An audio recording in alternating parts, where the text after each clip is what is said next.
Unified pension scheme संदर्भ में आपसे मिलने का मौका मिला। आपको थोड़ा बैकग्राउंड में एक्सप्लेन करेगा। 1953 में ओल्ड पेंशन स्कीम थी, नॉन कंट्रीब्यूटरी पेंशन स्कीम थी। 22 तारीख दिसंबर 2003 ऑर्डिनेंस माध्यम से भारत सरकार एनपीएस लाई, एक कंट्रीब्यूटरी पेंशन स्कीम। कर्मचारी का तनख्वाह में से डिडक्शन करना और सरकार का कंट्रीब्यूशन वो मार्केट में इन्वेस्ट करना, वो मार्केट का जो इनकम मिलेगी वो इनकम पेंशन माध्यम से डिस्ट्रीब्यूट करने का नेशनल पेंशन सिस्टम जनवरी 2004 से इम्प्लीमेंट किया। बाद में इसका विपरिणाम ये थी, 17 साल 18 साल सर्विस करे से बाद भी जब कर्मचारी रिटायरमेंट सुपरएन्युएशन में रिटायरमेंट लिएगा, वो कर्मचारी को गारंटीड पेंशन नहीं थी। ये संदर्भ में जब भारत सरकार pension review committee T V Somanathan ji का नेतृत्व में कॉन्स्टिट्यूट किया, कमेटी के सामने National Federation of Indian Railwaymen एवं जेसीएम नेशनल काउंसिल, मैं जेसीएम नेशनल काउंसिल का लीडर हूँ, B C Sharma JCM National Council का स्टैंडिंग कमेटी मेंबर है। हम सोमनाथन कमेटी के सामने विस्तार रूप में एक्सप्लेन किया नया पेंशन स्कीम का नेगेटिव इम्प्लीकेशंस और कितना नुकसान हो रहा है, गारंटीड पेंशन नहीं मिलती, ये हम एक्सप्लेन किया। ये संदर्भ में हम उदाहरण भी कोट किया। जो कर्मचारी डिफेंस में 17 साल नौकरी किया, सुपरएन्युएशन माध्यम से रिटायर होगा, नया पेंशन मिली 4,900 एनपीएस स्कीम। इस हम 3 उदाहरण दिया। ये एनपीएस ये नो पेंशन स्कीम है, ये सोशल जस्टिस करने में विफल हो गई, ये स्कीम रद्द करना चाहिए। ये एनपीएस अबॉलिशन इश्यू पे हम संघर्ष भी किया। 10 तारीख अगस्त रामलीला मैदान में एक महाप्रदर्शन भी किया, भारत सरकार को अल्टीमेटम भी दिए, बाद में हड़ताल का नोटिस सर्व करने का निर्णय भी लिए। सरकार रिक्वेस्ट की डेफर करो, टाइम दो, वहाँ टाइम दिए। 15 तारीख जुलाई 2024 chairman pension review committee Somanathan ji का इन्विटेशन मिली, हम गए, हम डिस्कशन किया। वो टाइम पे एक ब्रॉड अग्रीमेंट आ गई, टोटल एग्रीमेंट है, ब्रॉड एग्रीमेंट आ गई। तनख्वाह में आधा, रिटायरमेंट टाइम पे जो तनख्वाह है, तनख्वाह में आधा देने का गारंटी, प्लस डियरनेस अलाउंस देने का, महंगाई भत्ता भी देने का एक अंडरस्टैंडिंग पे हम आ गए। और जब सर्विस पे कम भी है, minimum guaranteed pension, assured pension 10,000 रुपया प्लस डीए, ये भी एग्री किया। और फैमिली पेंशन, पेंशनर का डेथ के बाद में परिवार के पेंशन के लिए फैमिली पेंशन भी पेंशनर का पेंशन में 60% देने का भी एक अंडरस्टैंडिंग पर आ गई। और कमेटी ने इंसिस्ट किया 25 साल क्वालिफाइंग सर्विस चाहिए।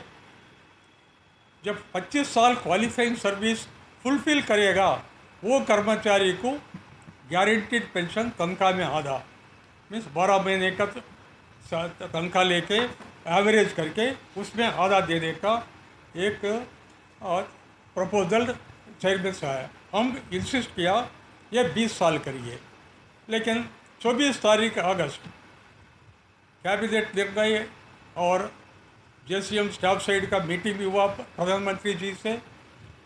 वो मीटिंग के बाद में अनाउंसमेंट भी किया भारत सरकार, उसमें क्वालिफाइंग सर्विस 25 साल फिक्स किया।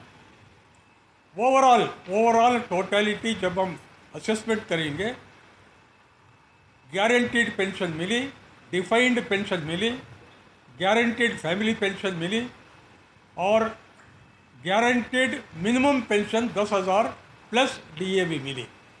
मीन्स मैं स्वागत करता हूँ यूपीएस यूनिफाइड पेंशन स्कीम को स्वागत करता हूँ, लेकिन जो है इसमें त्रुटियां हैं वो रेक्टिफाई करने का कर्तव्य बनता है भारत सरकार का।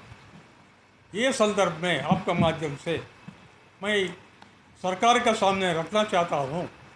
नंबर 1, क्वालिफाइंग सर्विस 25 साल ये रिड्यूस करके 20 साल करी है। कारण रिक्रूटमेंट पॉलिसी पिछले 10 साल से मैं ऑब्जर्व कर रहा हूँ। रिक्रूटमेंट पॉलिसी में नोटिफिकेशन निकलेगी 2019 में, वास्तव में रिक्रूटमेंट होगी 2023 में। उदाहरण रेलवेज में 1/2019 एम्प्लॉयमेंट नोटिस, भारत सरकार रेल मंत्रालय ने नोटिस इश्यू किया 2,30,000 वैकेंसी भरने के लिए 2019 में, लेकिन पैनल निकली मई 2023 में। जब 2019 में जब कर्मचारी बिलो 33 है एज में, बिलो 28 साल है, वो एलिजिबिलिटी था, वो अप्लाई किया, लेकिन अपॉइंटमेंट तारीख में वो कर्मचारी का एज 37 बन गई, 38 आ गई। जो 25 साल सर्विस कैसा फुलफिल करेगा? ये कैंडिडेट का गलती नहीं है, सरकार का रिक्रूटमेंट पॉलिसी में डिफेक्ट है। वही कारण से एनएफआर की डिमांड है ये 25 साल क्वालिफाइड सर्विस आप रिव्यू करना चाहिए।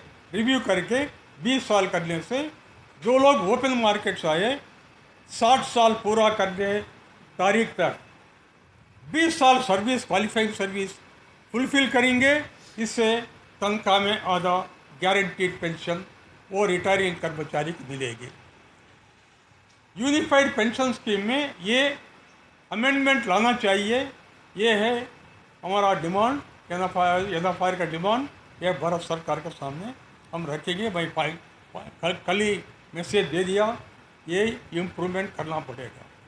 दूसरी पॉइंट, ओल्ड पेंशन स्कीम में नॉन कंट्रीब्यूटरी 1 रुपया भी कर्मचारी डिपॉजिट करने की जरूरत नहीं थी। गारंटीड पेंशन तनख्वाह में आधा थी। 2004 जनवरी से कंट्रीब्यूटरी पेंशन स्कीम में 10% कर्मचारी का तनख्वाह से हर महीना भी डिडक्शन करते, 14% सरकार का कंट्रीब्यूशन, वो 24% पैसा पीएफआरडीए माध्यम से मार्केट पे इन्वेस्ट करते। जब मार्केट डूब जाएगी ये कर्मचारी को पेंशन नहीं मिलेगी। इसमें क्या है, अनगारंटीड स्थिति आ गई। मैं उदाहरण कोट किया 2-3 केसेस अभी। ये कंट्रीब्यूशन के बावजूद भी गारंटीड पेंशन नहीं है, ये समस्या थी। ये समस्या पूरा ख़त्म करने के लिए हम डिमांड किया।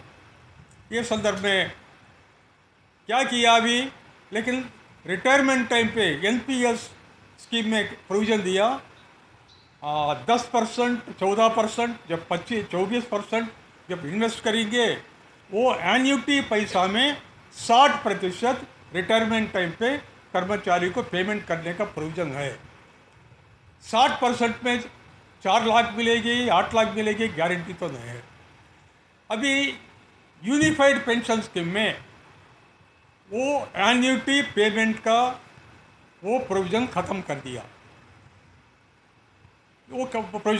दिया, लेकिन हम डिमांड किया, जब मेरा कर्मचारी 10% कंट्रीब्यूट किया हर महीना, मेरा कर्मचारी रिटायरमेंट टाइम पे उसे हाथ में थोड़ा कैश तो देना पड़ेगा। आप खाली हाथों से घर भेजने का गलत है। हम बोल के पेंशन रिव्यू कमेटी के सामने मिनट्स में मैं ये रिकॉर्ड करके अमेंड करके दे दिया। वो पॉइंट पे अभी भारत सरकार क्या की, लमसम कैश पेमेंट नाम पे, अंग्रेजी में बोलते लमसम कैश पेमेंट नाम पे तनख्वाह में 10%, 6 महीने का एवरेज तनख्वाह में 10% वो सर्विस, टोटल सर्विस का हम कैलकुलेट करके लमसम कैश पेमेंट रिटायरमेंट तारीख पे पेमेंट करेगी अंडर यूनिफाइड पेंशन स्कीम। ये डिवीजन आया। मेरा कहना क्या है, ये 1/10 आप बोले, इसमें लिखे आप भारत सरकार का ऑफिशियल नोटिफिकेशन में लिखा 1/10 of monthly emoluments pay plus DA as on the date of superannuation. जब 20,000 रुपया पे है, DA 10,000, 30,000, 30,000 में 10% बोलकर 3,000, 6 महीने को 3,000, साल में 6,000 होगी।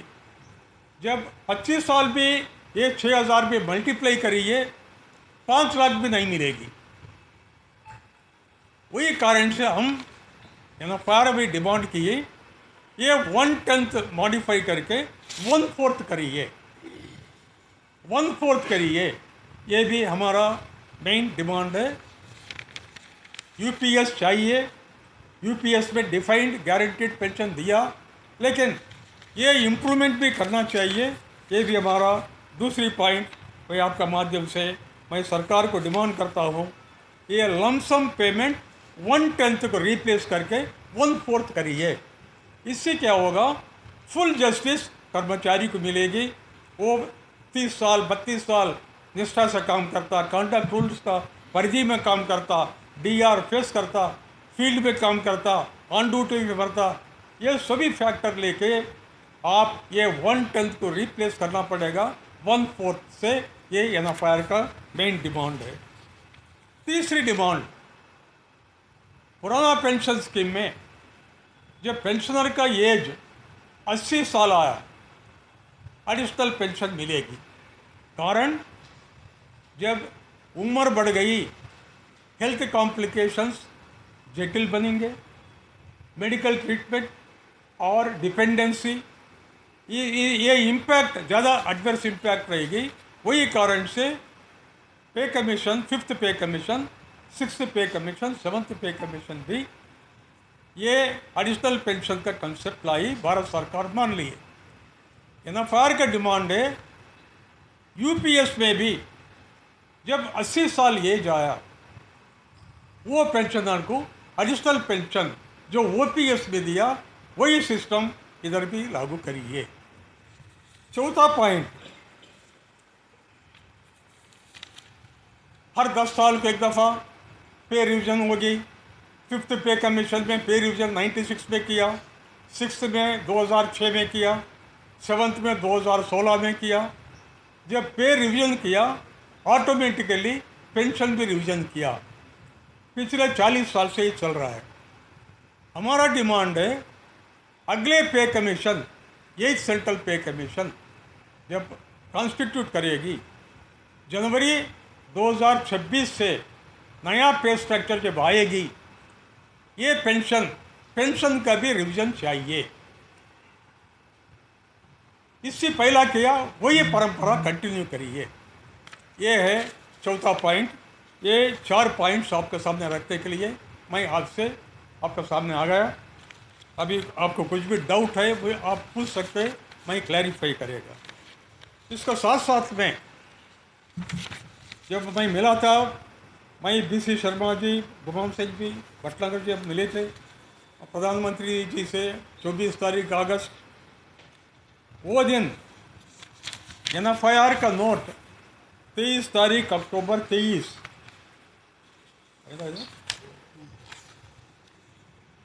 25 तारीख अक्टूबर 23 हम एक प्रपोजल बना के जो नरेंद्र मोदी जी को भेजे थे, माननीय प्रधानमंत्री को, 7 सेंट्रल पे कमीशन वेज रिवीजन के लिए क्या रेकमेंड किए। 8.5 साल हो गया, मार्केट का स्थिति और डॉक्टर आर्कराइड फार्मूला भारत सरकार मान लिए।